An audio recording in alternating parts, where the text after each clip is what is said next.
Hey there, ladies and gentlemen, David Salazar here, and today I have a special guest. It's my office manager, my sister-in-law, my number one hater, you name it, she's probably it. Luann York, here Hi. she is.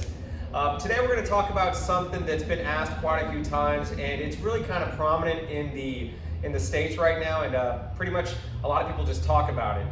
We are going to talk about weed, marijuana, and while you're driving, and what kind of effects it has, what kind of impacts it has, etc., etc.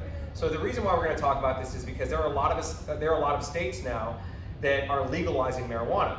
That is not a bad thing. I think that's a good thing. I think there's a lot of healthy benefits to marijuana.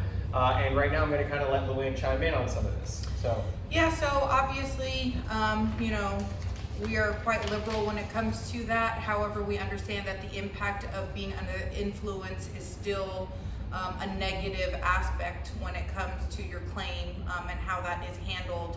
Although some studies have shown that those that are under the influence of marijuana take less risks, do drive slower, and all around a little bit more cautious because I think the paranoia sets in. Either way, your reflexes are slower, your peripheral vision may be a little bit foggy, and of course when it comes down to a police report or an insurance company, that's the number one thing that they're going to use to deny any of your injuries or claims. So I can't stress this enough. The last thing that Luann said is very, very accurate. So whenever we get a case that comes in, there are certain things that we look for. We look for who's at fault. We look for who the insurance company is, mainly because we want to know what kind of insurance company we're dealing with.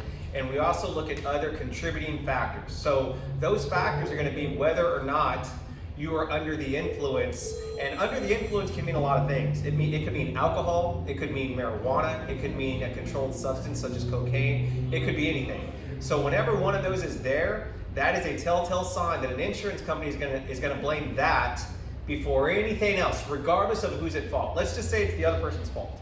They are automatically going to say, I don't care, you were under the influence of marijuana, so you're 50% at fault as well.